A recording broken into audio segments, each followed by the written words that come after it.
Gusto nyo bang maglagay ng brake light sa inyong top box? Halika, samahan nyo ako at mag-DIY tayo. Sa mga baguhan pala sa aking channel, ako ulit si Mike ng Easy E-Bike para sa isang bagong video tungkol dito sa ating WSP. Kung magkapareho po tayo ng top box, yung gagawin nyo po lamang tanggalin yung dalawang screw dyan sa bandang taas na takip ng ating top box. Yan po yung screw ng ating reflector or yung cover ng ating reflector. So tanggalin lang po natin para mailagay po natin yung ating LED lights sa loob. So once natanggal nyo na yung screw, pwede nyo na pong tanggalin yung cover ng ating reflector at meron po tayong maliit na area po dyan kung saan pwede po natin ilagay yung ating LED light. Yung LED light po natin ay nabili ko lamang po sa Shopee at isi-share ko na lang po yung link dyan sa ating description box. So meron po dalawang klase niyan, yung maliit at ito po yung malaki. Ito po yung pinili ko para kitang-kita po yung ating brake light.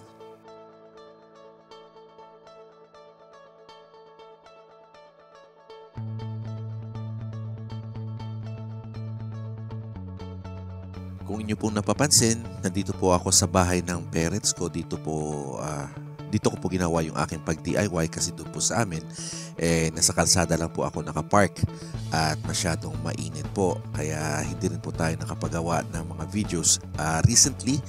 Kaya dito po muna tayo para makapag-share naman po tayo ng bagong kaalaman or pwede pong project dito sa ating WSP. At konting reminders na lang din po kung nagustuhan niyo po pala yung mga ganitong klaseng content, please don't forget to like and subscribe to my channel para sa mas marami pa pong WSP videos. At dito po pala nakikita nyo ngayon, tinitesting ko muna yung ating LED na siguradong kailangan ko lang masigurado na umiilaw siya bago po natin maikabit, no? So yung pagtitest po ng ating mga LED lights, madali lamang po, ilagay nyo lang po yung dalawang wires na yan either sa positive or negative ng battery. At pag ayaw umilaw, baliktarin nyo lang po. So okay lang po yan. Yung ating LED po kasi ay light emitting diode. So yung diode po ay may polarity. So kung naka-reverse bias po siya, hindi po siya aandar. Kaya kung ayaw umandar, baliktarin nyo lang po yung polarity sa battery. So dito naman po, kung nakikita nyo yung aking wire ay kulay white. Yan po ay mga sobra lang po ng aking mga ginawang projects dati. Normally, yung gagawin ko dyan sana is kulay black din na wire para hindi halata. Pero yan lang po yung available ko at ayaw ko na rin po bumili ng bago pang wire at dagdag gastos lang yun. At ito na lang po yung ginamit ko. Pinagsasama ko na po yung wire or nilalagyan ko na po ng wire yung ating LED at nilagyan ko lang po ng ating shrinkable tube para ma-secure po yung ating kable. At the same time, almost waterproof na rin po yan. Kumpara po sa tape na pwedeng mahugot minsan yung wire. So dito at least medyo ma-secured po siya. Nabili ko lang po yung shrinkable tube na yan sa Shopee lang din. At kasama na din, bumili na rin po ako ng heat gun para ma-shrink natin yung tube na yan. So nilagyan ko po ng kulay black at saka kulay red para malaman po yung positive at negative.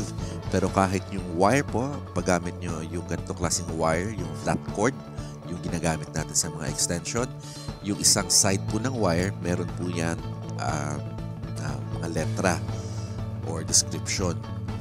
Pwede nyo gamitin tanda po yan or marker kung saan po yung positive or negative. Usually sa akin, yung positive, yan po yung may mga sulat na wire. So alam mo yan. So kahit hindi ko nalagyan ng kulay yung shrinkable tube dyan, alam ko na yung positive ko is yung part ng wire na may mga sulat.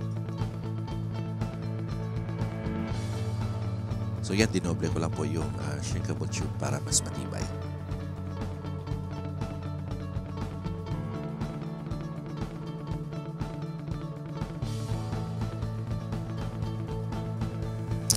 So pagkatapos po nun, tinesting na natin na siguradong ilaw po yung ating LED. At again, nalagay mo lang yung dalawang kable na yan sa battery at balik na rin kung ayaw umandar. Pag ayaw talagang umandar, so baka meron pong mali sa kable nyo or baka hindi naka-connect or nakabit ng mabuti.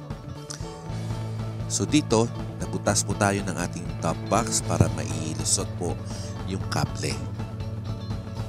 Diyan natin nilagay sa bandang ilalim.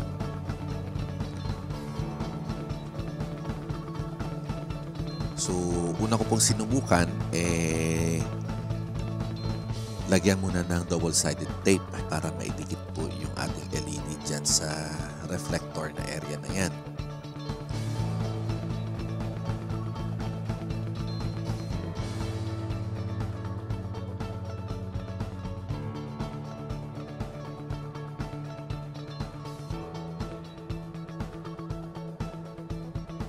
Yan po, tinesting natin kung umiilaw at umiilaw naman po siya.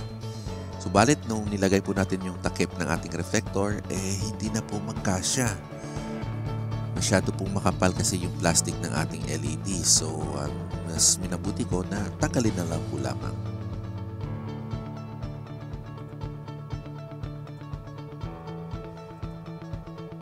So, ayan po yung ating pinaka-LED. At pwede nyo gamitan ulit ng double-sided tape. Pero dito po yung ginamit ko po ay epoxy para mas matibay-tibay. Hopefully po, mas matibay po siya.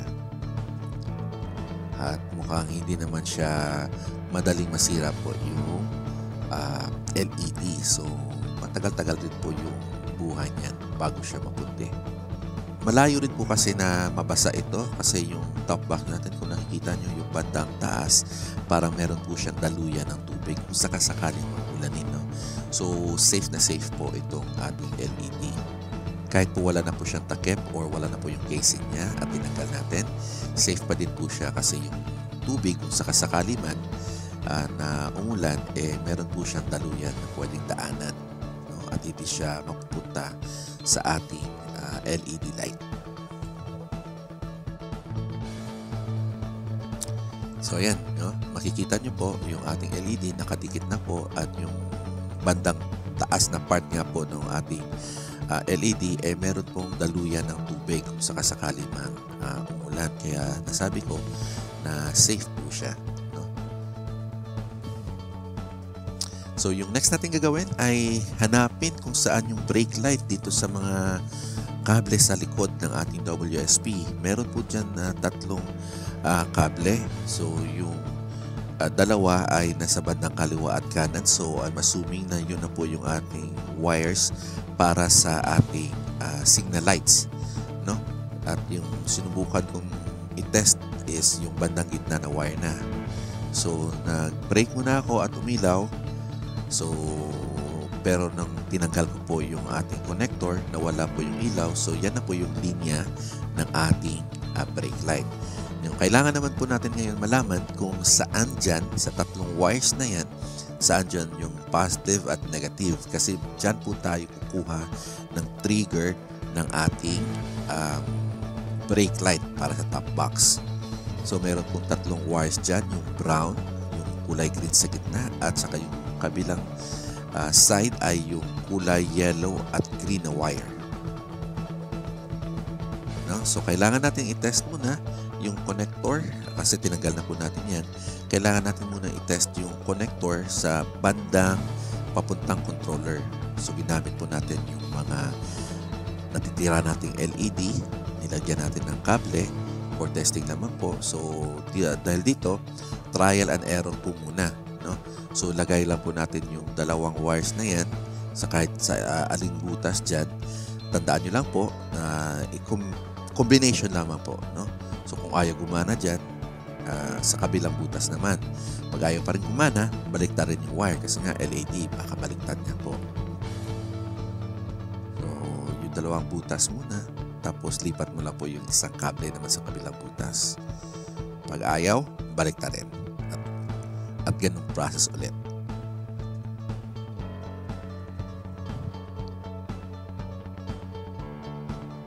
So, lagay kable, testing ng brake, pag ayaw pa rin, lipat-lipat lang po.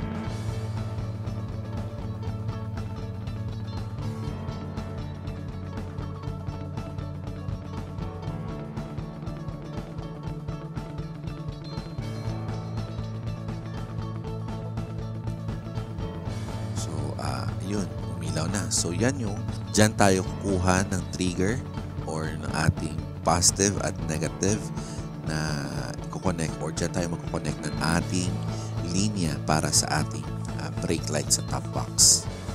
Pero doon tayo magtatap sa may connector na papunta sa brake light na side, no? Hindi dyan sa controller. Pwede naman dyan kung gusto nyo. Pero doon ako sa may bandang brake light na connector. Doon ko ako magtatap. So, dito tayo magkoconnect ngayon sa kulay green, yung bandang gitna, yung solid green na wire. At sa kabilang side, yung wire na may kulay green. Yan po yung ating gagamiting kable, or dyan tayo magtatap para sa ating LED. Ngayon, kung sakasakali man na ayaw umilaw ng LED nyo, try nyo pong baliktarin kasi baka nagkabaliktad lang po yung pagkabit nyo.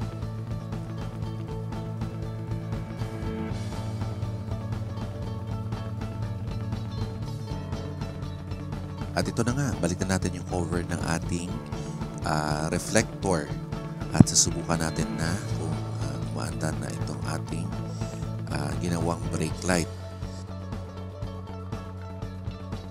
Yung kable naman, yung ginamit ko pala dito ay tape lang muna, packing tape lang muna, no, para ma-secure lamang po siya. Ngayon, pwede nyo naman gawa ng paraan yan kung gusto nyo na mas permanente solusyon. I-epoxy nyo po, pero sa akin, tape lang po muna. Okay naman po yung tape. So far, nakadikit naman po siya. Hindi naman siya nagagalaw. So, para sa akin, okay naman po. Ngayon, sa bandang ilalim, kasi ilulusot natin yung wire sa ilalim ng top box. May mga butas yan dyan. Kung pwede nyong idaan, meron pong butas yung ating top box sa ilalim. So, pwede nyong idaan yung kable doon. Yung sa akin po kasi, medyo mahirap po tanggalin kasi medyo na-secure ko po ng mabuti. Kaya magbubutas po ako para dyan sa ating kable. Ngayon, magtataka kayo, ano ba yung kulay blue na yan dyan sa aking top box? Yan po ay rubber. Kasi yung top box na to, wala po siyang plate na kasama. So, yung nangyari dito, nakapatong lang po siya dyan po sa ating monorack na metal.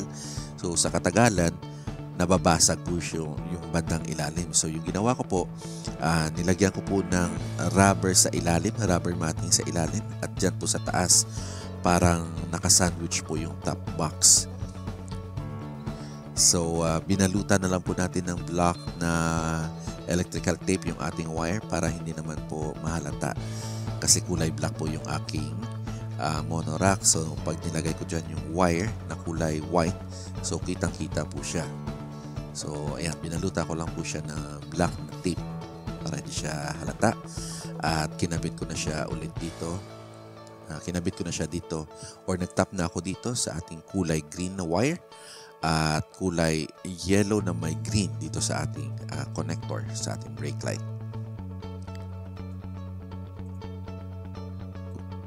So, tinape ko lang po para ma-secure po yung mga kable. At the same time, binalot ko na rin po yung buong wires kasi yan yung po yung ginagawa ko dyan sa mga wires sa likod. Pinagbabalot ko po yan ng mga tape para mailayo po sa tubig na rin kung sakasakali, no, pasukin ng tubig. At least medyo safe po tayo at huwag maabala, no? At isa pa po, dahil yung kung napapansin niyo dyan sa inyong mga WSP, yung mga kable dyan parang hindi nakasecure dyan sa loob. Pag nagbibiyahe kayo, medyo maalog, maingay, yung ginawa ko, nilagyan ko yung tape, pinagsasama-sama ko sila at sinigurado na hindi sila mag-iingay dyan sa loob.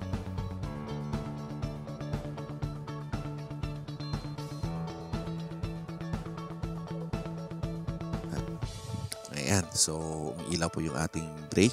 Nakikita nyo naman. Yung pinaka-brake light natin umiilaw. Ngayon, tingnan natin kung yung ating ginawa ay umiilaw din. No? Tapos, secure natin yung mga kable na nandyan.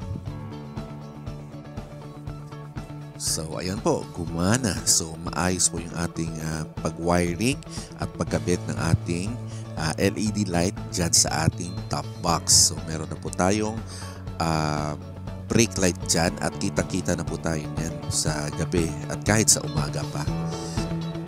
So, hanggang dito na lamang po. Maraming salamat. Ako po ulit si Mike ng Easy E-Bike. Please don't forget to like and subscribe to my channel for more WSP videos. Thank you.